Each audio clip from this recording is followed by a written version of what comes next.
de 6 milhões de brasileiros possuem alguma deficiência visual.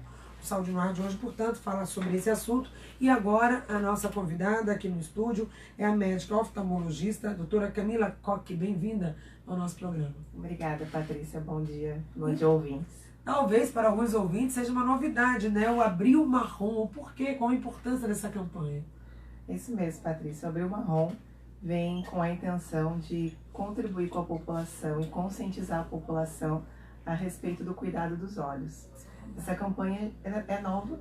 Desde 2016, o Conselho Brasileiro de Oftalmologia iniciou e esse ano ela vem mais forte. O nosso Hospital Humberto Castro Lima tem esse ano feito muita conscientização a respeito da importância da saúde oftalmológica. E o Abril Marrom, ele é justamente marrom, né, por curiosidade, mas é por causa da grande maioria da população que tem a íris do olho marrom no Brasil. Então foi uma forma de chamar a atenção a respeito de um dos dados oftalmológicos do brasileiro.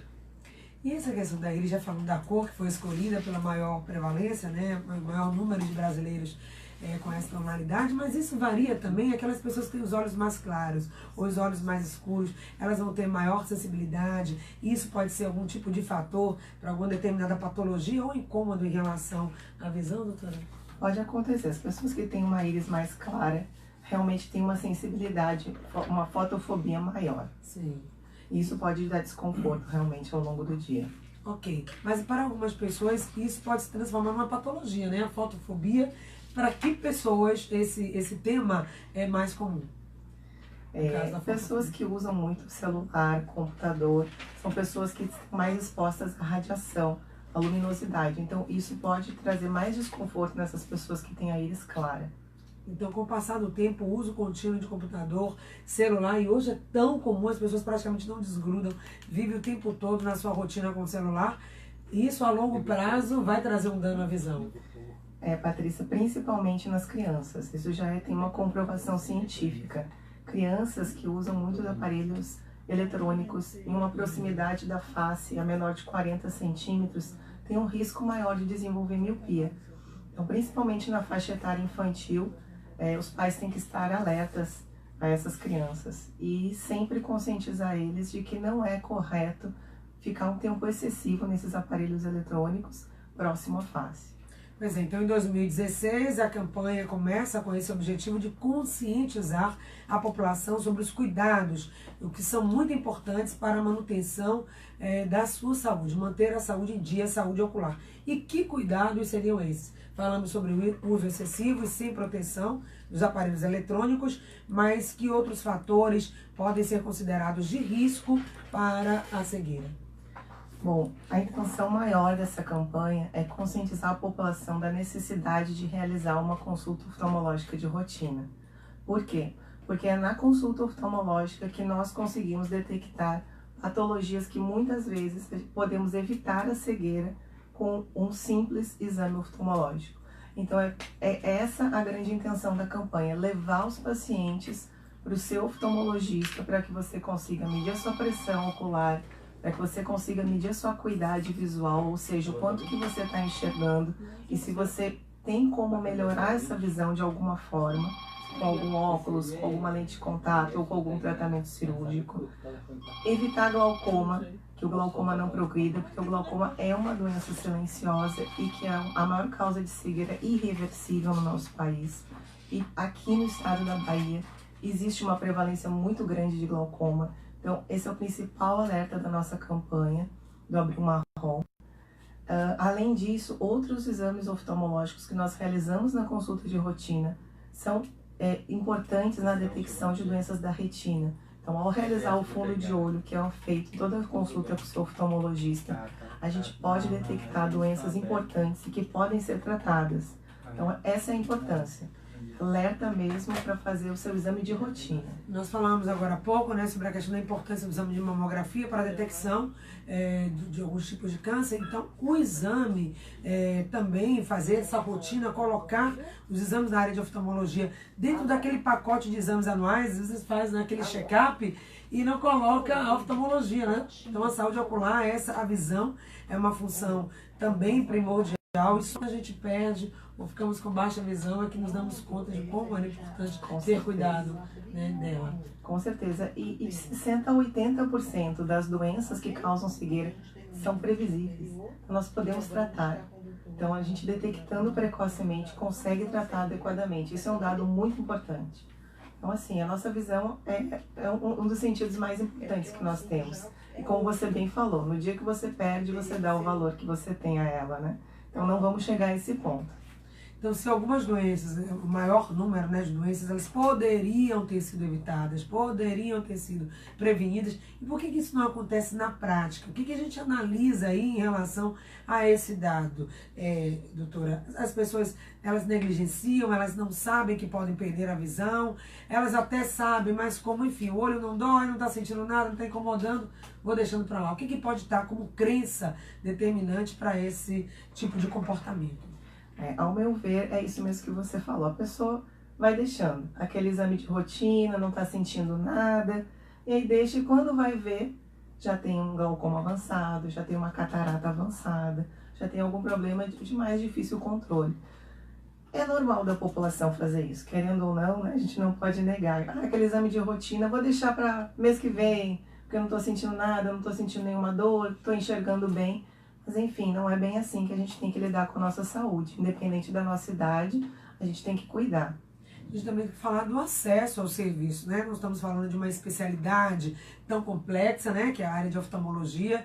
Temos muitos profissionais nessa área. Mas como é que a gente analisa também o serviço? Por exemplo, o Humberto Castro Lima é um hospital de referência aqui no estado que atende tanto particular, convênios e também pacientes do SUS. Vem muitas pessoas, inclusive do interior, para serem tratadas aqui. É um hospital que não só atende a parte clínica, mas também cirurgia e formação de novos profissionais. Mas como é isso no interior do estado, né? Será que as pessoas estão tendo acesso à oftalmologia ou isso acaba sendo aí uma desculpa para não se cuidar? Eu acredito que todos os serviços de subespecialidades no Brasil ainda tenham uma deficiência pelo SUS, isso é fato. O nosso hospital, como a Patrícia falou, realmente atende todas as subespecialidades. Nós temos um número grande de pacientes sendo atendidos pelo Sistema Único de Saúde e o nosso acesso ao serviço do Sistema Único de Saúde, algumas marcações são feitas pelo centro de referência, pelo posto de saúde e algumas diretamente no hospital. É difícil atender a toda a população, mas a gente tenta fazer um trabalho bem humano e que tenha um acesso realmente mais fácil do nosso povo ao acesso oftalmológico. Lembrando ao nosso ouvinte, você que está acompanhando o nosso bate-papo, eu estou conversando com a médica Camila Koch, que é médica oftalmologista, e o nosso assunto hoje é o Abril Marrom, uma campanha que foi criada desde o ano de 2016, exatamente para alertar a população sobre a necessidade de adotar, né, comportamentos, atitudes de forma preventiva para evitar problemas, agravos e problemas de saúde relacionada aos olhos. Você pode perguntar pelo 3328-7666, nosso telefone à sua disposição, ou também mandar uma mensagem pelo nosso WhatsApp. Preferência hoje participando pelo telefone 3328-7666. Bom, a pergunta aqui do nosso ouvinte Carlos, se os fatores hereditários, eles podem ser determinantes para o assunto de cegueira. Ele diz que a família dele tem alguns casos de glaucoma e ele já começa a se preocupar. Sim, Carlos, um dos fatores de risco do glaucoma é a doença hereditária. Tá? Então, se você tem familiares, principalmente pai, mãe, irmãos, com história familiar de glaucoma, já é um pontinho alerta. Então, você tem que ter um pouco mais de cuidado do que a população que não tem esse fator. Bom, o Jorge pergunta qual a melhor maneira de prevenir o glaucoma e qual o período certo, né, que se deve respeitar entre um exame preventivo e outro, ou seja, né, o tempo, aí, o prazo, o espaço entre um exame e outro. O exame de rotina oftalmológico é indicado anualmente. Existem alguns pacientes que já têm o glaucoma detectado ou alguma outra doença oftalmológica detectada que nós indicamos um tempo menor, mais curto. Mas se você ainda não tem nenhuma doença detectada, principalmente a partir dos 40 anos, que é outro fatorzinho de risco para o glaucoma, você deve fazer a sua consulta anualmente. É só uma sensação, é uma verdade que a partir de uma certa idade, 40 anos, colocar esse marco, a gente já consegue sentir aquela dificuldade de enxergar, vai, né, afastando as coisas assim para ver melhor. Então, há realmente uma baixa de visão, vai envelhecendo E a saúde ocular também vai aí nesse caminho, doutora? Como todo corpo, o olho também vai envelhecendo, Patrícia, não tem jeito. A nossa musculatura, que é responsável por essa acomodação de ficar vendo de perto e de longe, ela vai ficando mais fraquinha depois dos 40 anos. É por isso que a grande maioria da população tem essa dificuldade de leitura. Mas assim, eu costumo pensar que Deus sabe o que fez, né? Eu acho que depois dos 40 anos, a maioria da população começa com essa dificuldade, aí procura o seu oftalmologista. E é aí que a gente detecta muitas doenças. Então, vai por uma dificuldade de visão e a gente acaba detectando outras coisas, né? Olha aí. Bom, gente, uma outra grande preocupação, nós falamos do glaucoma, que é uma doença séria, precisa ser levada em consideração, diagnosticada precocemente, fazer o tratamento adequado, mas uma outra grande preocupação também, eu acho que a doutora pode falar, em termos de incidência, prevalência, enfim, que é a catarata. E aí chega uma pergunta lá de Simões Filho, a Idalice, lá de Simões Filho, ela diz o seguinte: fiz recentemente 2 cirurgias de catarata, porém a primeira cirurgia ainda sente um incômodo. Na verdade ela fez de um olho, depois agora fez um segundo. Eu quero até saber por que isso, não operar os dois ao mesmo tempo, se essa é um protocolo, enfim.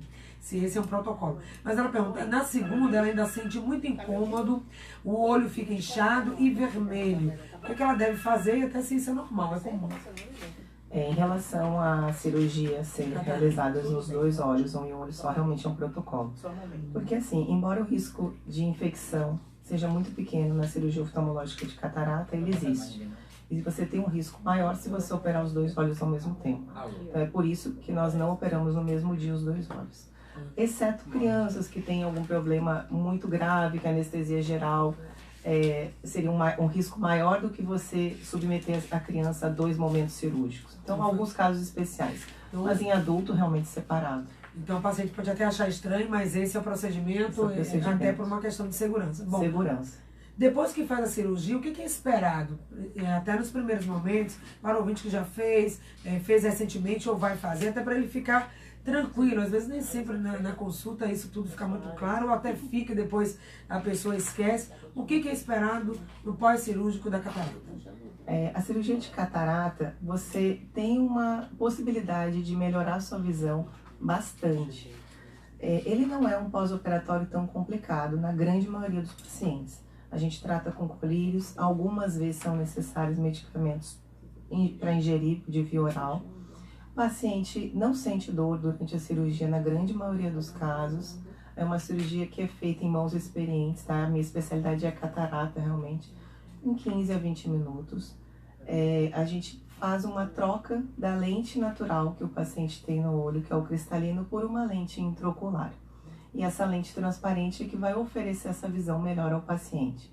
Então é esperado, sim, que já na primeira semana ou na segunda semana da cirurgia ele tenha uma visão melhor do que era antes da cirurgia de catarata.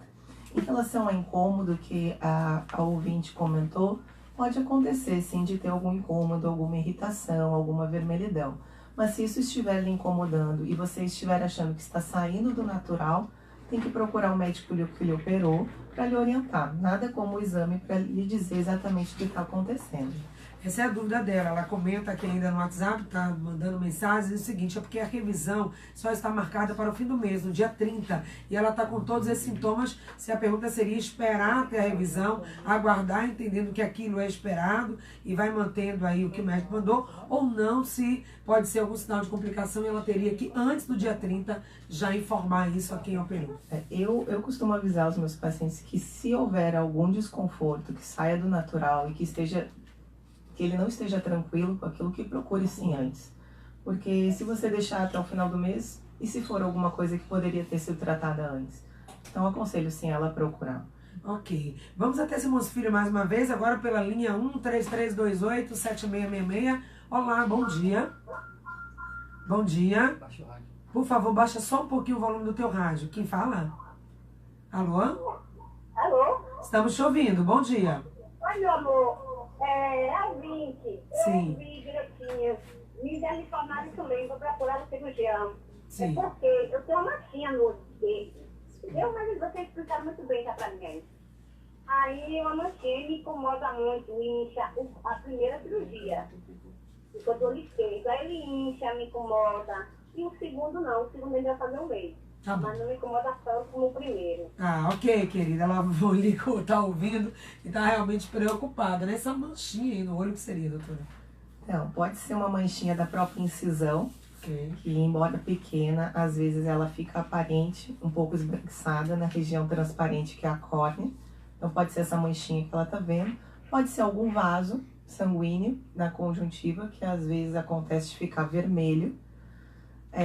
Em geral são essas as manchinhas. E a lente intraocular, às vezes pelo reflexo, o paciente acha que é uma mancha, mas não é, é normal. Agora, realmente, para ele examinar só pessoalmente. Exatamente, querida, é o que a gente pede. Mas fique tranquila, tá tudo ok. Procura o seu médico para te dar uma informação, porque ele vai estar vendo em contato com você. Aqui é só uma orientação, um programa de rádio, o que não abre mão, né? Que não muda, você não substitui, na verdade, a consulta com o profissional que está lhe acompanhando. 3328-7666, Cristiane, aí do bairro do Cabula, na linha 2, bom dia. Bom dia, Patrícia. Bom dia, querida. Sua dúvida. Eu gostaria de fazer uma pergunta médica, que minha mãe tem 69 anos, fez uma angiofluoresceinografia digital, deu retinopatia polipoidal.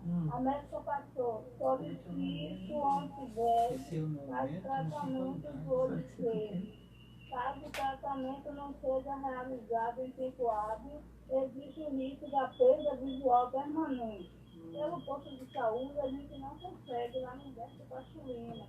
Haveria outra possibilidade de a gente marcar lá mesmo? Vamos saber. Você pode só repetir qual foi a indicação do exame que você precisa fazer, ou procedimento? Como é o nome? Uma medicação. Ah, uma medicação. Bom, foi feito o procedimento e obrigada, tá, pela sua participação e a indicação do uso contínuo da medicação com o risco de ter a perda total, né? Imagina, alguém que tem esse prognóstico, viver com isso e ela tá sem a medicação. Se o hospital oferece, até dizer se essas medicações são oferecidas pelo pacote, né, de medicação do SUS, que são doadas não, distribuídas à população. Essas medicações sim existem no Hospital Humberto Caçulinha, mas elas são restritas. Sim. Todo hospital público ela tem um número determinado por mês.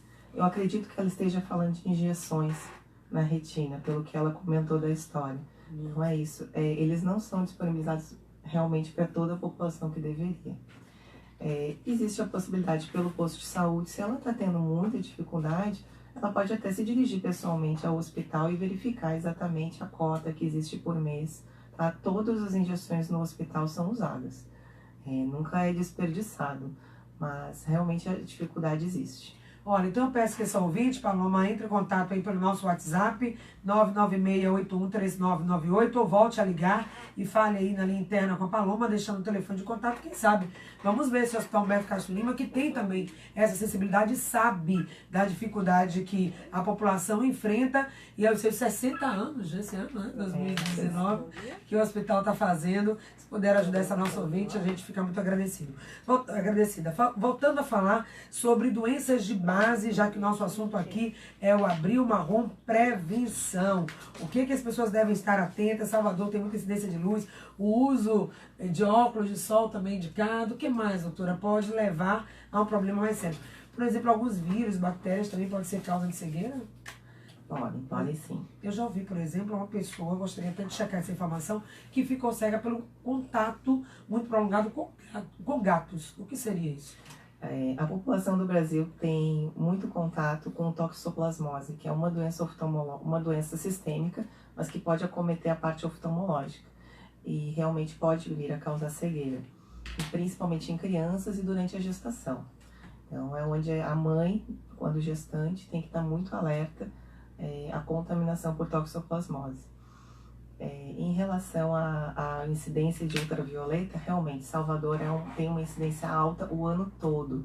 Não é porque a gente está sem sol, a gente não tem essa ultravioleta atingindo nossos olhos. E além do glaucoma eu comentei que é a doença mais comum que causa cegueira de forma irreversível. Sim. No nosso país. Em países desenvolvidos, a doença degenerativa da mácula, que é relacionada à idade, é outra doença que causa cegueira. E ela principalmente é causada pela idade, como o nome da doença fala, e pela exposição solar. Então, a proteção ultravioleta é fundamental.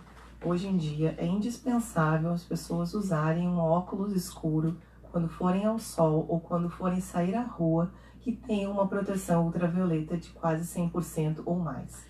Isso é importantíssimo para a saúde dos seus olhos. Não adianta usar um óculos escuro, mas que não tenha essa lente de proteção. Inclusive, isso pode piorar a situação, né? Pode piorar porque a pessoa pode achar que está sendo protegida e não está. E aí o olho, claro, ele vai trabalhar mais ainda ali, tá com aquela...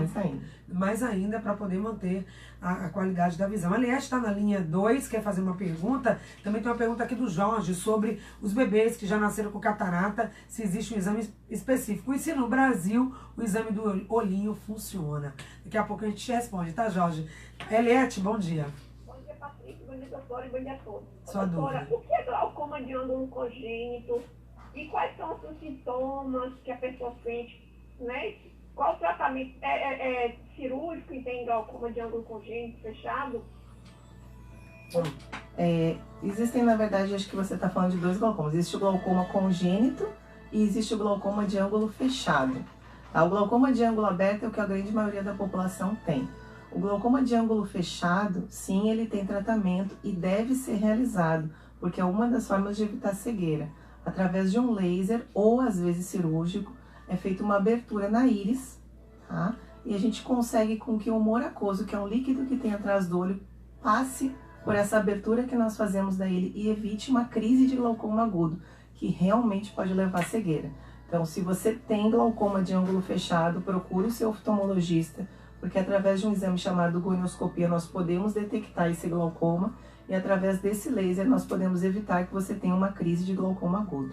Rapidamente aqui, nosso ouvinte também pelo WhatsApp, a Branca Ferreira, ela diz o seguinte: ela fez uma cirurgia de catarata no olho, vai operar o outro ainda, mas nesse em que ela fez a cirurgia, ela sentiu uma sensação de areia no olho. Se isso é normal, o que ela deve fazer? Depois da cirurgia de catarata, a nossa lágrima já é comprovada que ela não é mais igual, pelo menos durante 6 meses depois da cirurgia. Então, seu olho pode estar mais ressecado. E através de um colírio lubrificante que seu oftalmologista pode passar, pode lhe ajudar. Tá? Ok. Prevenção nas crianças, aí o exame do olhinho para fechar o nosso abril marrom. Bom, essa é uma área bem que eu domino porque é a minha parte do meu doutorado, que é catarata pediátrica. Então, assim, o teste do olhinho é fundamental. Mãezinhas, levem seu nenê.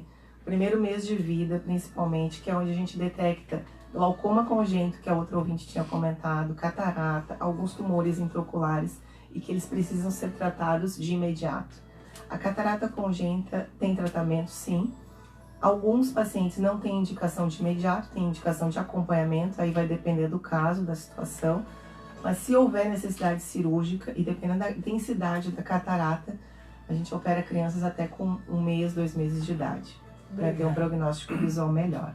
Muito obrigada pela presença, pela simpatia, pelas informações dos nossos ouvintes, tá? Obrigada, eu que agradeço, Patrícia. A gente conversou com Camila Coque, que faz parte da equipe dos médicos oftalmologistas do Hospital Humberto Castro Lima. Nosso programa de hoje fica por aqui. Amanhã estaremos de volta, quarta-feira, é dia de falar do Brasil do Bem, a nossa campanha mostrando empresas, instituições que estão construindo uma sociedade melhor, contribuindo para o bem-estar de todos. E amanhã vamos estar aqui com a Eu Usaria. Você conhece essa marca de camiseta? Não? Você vai se impressionar. Até lá.